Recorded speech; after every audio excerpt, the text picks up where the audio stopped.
안녕하십니까. 독서하는 마라토너 박종필입니다.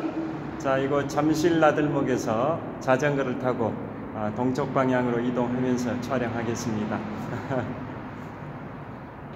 현재 시각은 2022년 12월 9일 금요일 아침 6시 35분입니다. 힘차게 출발하겠습니다. 화이팅!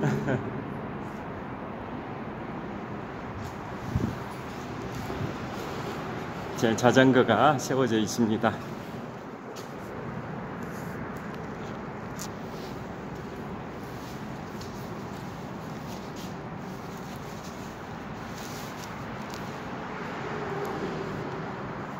자, 출발하겠습니다.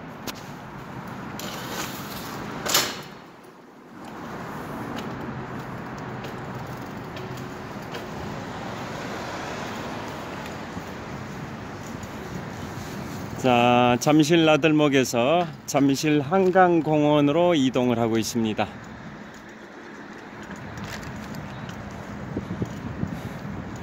현재 기온은 영상 2도 정도 될 것 같습니다. 장갑을 착용했어도 손이 시려운 날씨입니다. 자, 이제 드디어 한강 자전거 길입니다. 자, 이 한강 자전거 길 이 지점, 잠실 나들목 지점이 국토종주 자전거 길 인천에서 이곳까지 약 55km 정도 됩니다. 인천 경인항에서 출발해서 이곳 잠실 나들목 통과해서 팔당대교 지나 경기도 양평, 여주, 강원도 원주, 충청북도 충주 탄금대 수안보 온천, 태백산맥 이화령을 넘어서 낙동강 자전거 길로 이어지고 낙동강 하구뚝, 부산의 을숙도까지 무려 633km의 국토종주 자전거 길이 뻗어 있는데요. 이곳 잠실 나들목이 인천에서 동쪽으로 약 55km 지점에 있습니다. 자, 오늘은 인터넷 기사에 뜬 내용을 말씀드리겠습니다. 노르웨이의 36세의 여성이 히말라야 8000m급 14좌 중에 12좌를 6개월 동안 완등을 했는데요. 나머지 2좌를 남겨두고 더 이상 오를 수 없는 상황이 됐습니다. 그건 바로 중국의 코로나 방역 대책의 일환으로 국경을 봉쇄해 버렸기 때문에 히말라야 8000m급 14좌 중에 나머지 2좌는 중국을 통해서 올라야 하는데요. 중국이 국경 봉쇄를 하는 바람에 비자 발급이 안 돼서 시사팡마와 초유 두 봉우리를 지금 오르지 못했다고 인터넷 기사에 떴습니다. 시사팡마와 초유 두 개 봉우리는 중국을 통해서 올라야 되는데 중국에서 코로나 방역 대책의 일환으로 국경이 봉쇄되는 바람에 비자 발급이 안 돼서 시사팡마와 초유를 지금 오르지 못하는 안타까운 상황이 발생이 됐습니다. 자, 그 여성은 노르웨이의 36세 여성인데요. 그렇게 목표가 지난 봄부터 가을까지 6개월 동안 히말라야 8000m급 14좌를 완등하는 게 목표였고, 그래서 12좌는 이미 등정에 성공했는데요. 시사팡마와 초유는 중국의 국경 봉쇄로 오르지 못해서 당분간은 오르지 못할 것 같습니다. 그분은 왜 그렇게 짧은 기간에 히말라야 8000m급 14좌 완등에 도전을 했냐라는 질문에 대하여 최근에 가족 중에 어떤 분이 돌아가셨는데요. 그걸 접하면서 인생에서 주어진 시간의 중요성을 절실히 깨달았고, 무언가에 극도의 열정을 쏟아붓고 하고 싶은 일이 있었다. 그래서 무한한 도전 정신을 보여주는 히말라야 8000m급 14자 완등에 도전을 하게 됐다라고 답변을 했습니다. 자, 오르막길 정상에 왔습니다.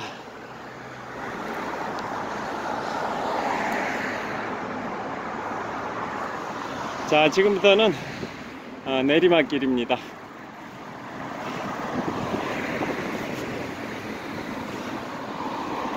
자, 제가 현재 잠실대교 남단에서 잠실철교 남단 쪽으로 내리막길을 내려가고 있습니다.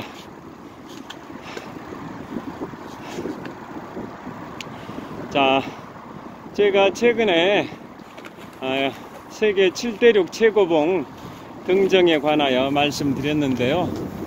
자, 이런 말이 있습니다.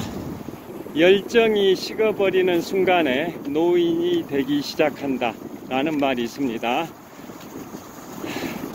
육체적으로 나이가 많이 들고 안 들고 이게 중요한 게 아니라 열정을 유지하냐 그렇지 않냐에 따라서 청년이냐 노인이냐가 결정이 되는 것 같습니다. 자, 육체적으로 나이가 들어서 노인이라 할지라도 열정이 계속 유지된다면 마음은 영원한 청춘이고요. 반면에 육체적으로 청년이라 할지라도 열정이 없다면 이미 정신은 마음은 노인이 된 거나 다름없다, 뭐 그런 취지의 말이라고 생각을 합니다. 그래서 1897년에 시작해서 지금까지 125년의 역사와 전통을 자랑하는 보스턴 마라톤 대회, 너무나도 유명한 세계 최고 권위의 마라톤 대회인데요. 보스턴 마라톤 대회 코스 32km 지점에 상심의 언덕이라고 있습니다. 그 상심의 언덕에는 보스턴 마라톤의 전설인 존 켈리의 동상이 세워져 있습니다. 존 켈리는 1936년에 우리나라 송기정 선생님께서 베를린 올림픽 남자 마라톤에서 그 당시로는 세계 신기록인 2시간 29분대의 기록으로 베를린 올림픽에서 송기정 선생님께서 우승을 하실 때 함께 뛰었던 선수가 존 켈리 선수이기도 합니다. 그 존 켈리 선수는 송기정 선생님과 같이 베를린 올림픽 남자 마라톤 코스를 달렸던 분인데요. 송기정 선생께서 자신이 신고 달렸던 운동화를 존 켈리에게 선물을 했었고, 그 뒤로도 두 차례나 송기정 선생님께서 존 켈리 선수에게 운동화를 두 차례 선물할 정도로 두 분은 친분이 있는 관계인데요. 존 켈리는 보스턴 마라톤에 61회 도전에서 58회 완주를 했었고, 또 1935년과 1945년 두 차례 보스턴 마라톤 우승을 했고요. 또 준우승도 7번 정도 했습니다. 그 다음에 5위 안에 들어온 경우도 15번 정도 있었을 정도로 보스턴 마라톤의 전설인데요. 그래서 보스턴 마라톤의 32km 지점 상심의 언덕에는 존 켈리의 동상이 세워져 있습니다. 동상의 제목은 Young at Heart입니다. 마음은 언제나 청춘이란 뜻입니다. 거기에는 두 사람이 손을 맞잡고 있는 동상인데요. 그것은 바로 20대 청년의 존 켈리와 50년이 지난 70대 노년의 존 켈리가 손을 맞잡고 있습니다. 즉 젊은 시절의 존 켈리와 나이든 노인의 존 켈리가 손을 맞잡고 있는 모습의 동상, 동일 인물인데 청춘 시절과 노년 시절에 존 켈리가 서로 손을 잡고 있는 그런 동상이고, 제목이 Young at Heart입니다. 마음은 영원한 청춘. 그래서 여기서부터는 또 스마트폰 손을 갖고 잡겠습니다. 손이 시려워서.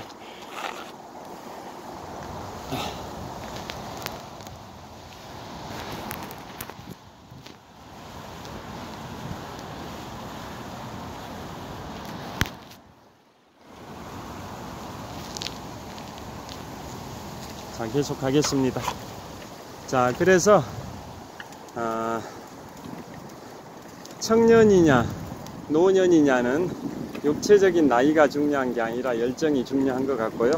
아까 모두에 설명드린 노르웨이의 36세의 여성이 히말라야 8000m급 14자를 6개월 이내에 완등해야겠다라는 그 강렬한 열정으로 도전을 했는데, 중국 당국의 국경 봉쇄로 인해서 초유와 시샤팡만은 오르지 못해서 너무나도 안타깝습니다. 그분의 그 36세 노르웨이 여성분의 도전 정신과 열정에 뜨거운 응원의 박수를 보내드립니다. 또 도전 정신의 대표적인 사례가 극지 마라톤 그랜드 슬램을 세계 최연소로 했던 우리나라의 유동현 씨가 계셨죠. 지금부터 4년 전인 2018년에 한양대 공대에 재학 중이었던 그 당시, 지금은 나이가 한 25세 정도 되셨을 것 같은데요, 만 21세의 나이에 2018년도에 극지 마라톤 그랜드 슬램을 세계 최연소로 했었습니다. 세계 최연소 극지 마라톤 그랜드 슬램입니다. 자, 극지 마라톤 그랜드 슬램이라고 하면, 자, 히말라야가 아니라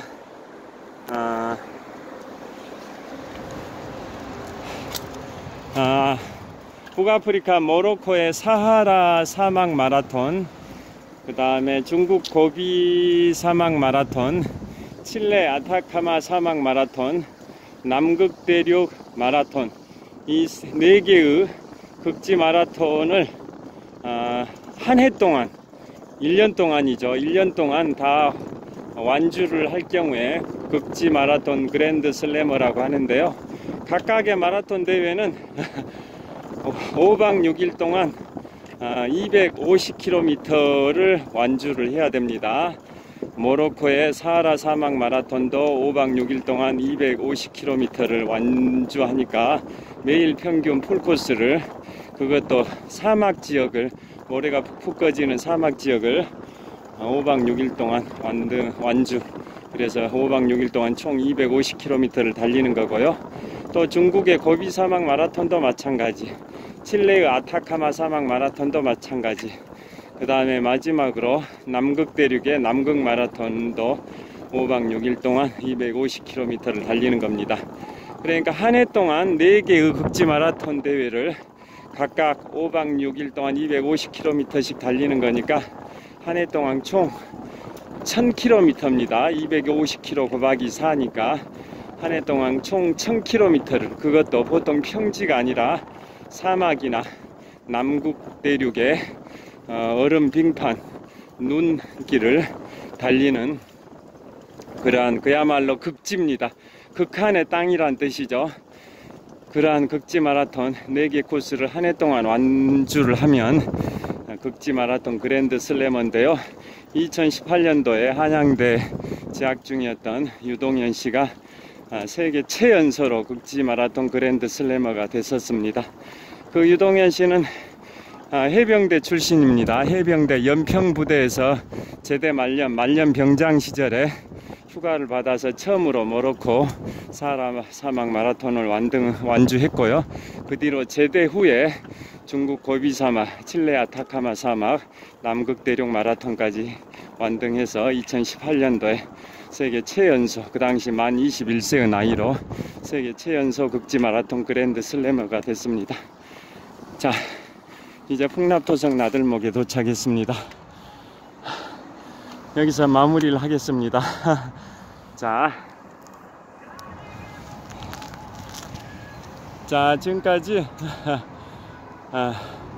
열정이 식어버리는 순간에 노인이 되기 시작한다 라는 주제로 제가 히말라야 8000m급 14자완 등 또 극지마라톤 세계 최연소 그랜드 슬래머에 관하여 말씀드렸고요.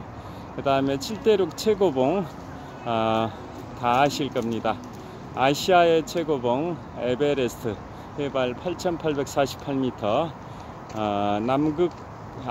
남미의 최고봉 아콘카과는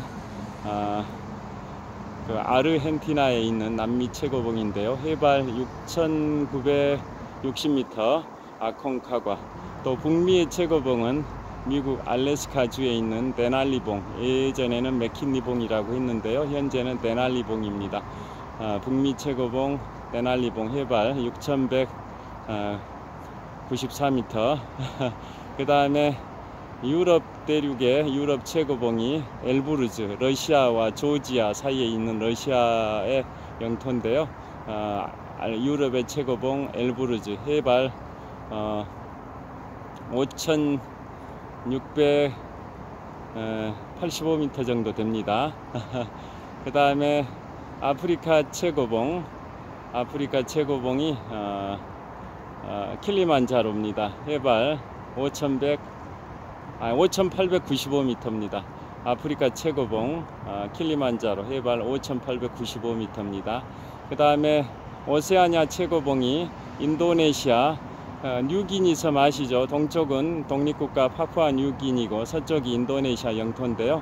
그 서뉴기니에 있는 인도네시아 영토 푼착자야가 오세아니아 최고봉입니다. 해발 4884m, 해발 4884m 푼착자야가 오세아니아 최고봉이고, 마지막으로 남극 대륙의 최고봉이 빈슨 메시프입니다. 빈슨 메시프 해발 4892m입니다. 해발 4892m 빈슨 메시프가 남극 대륙의 최고봉입니다.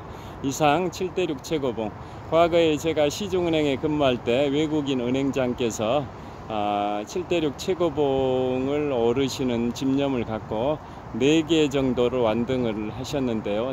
4개 대륙 최고봉을 오르셨는데, 북미 최고봉 데날리봉은 너무나도 오르기 어려워 가지고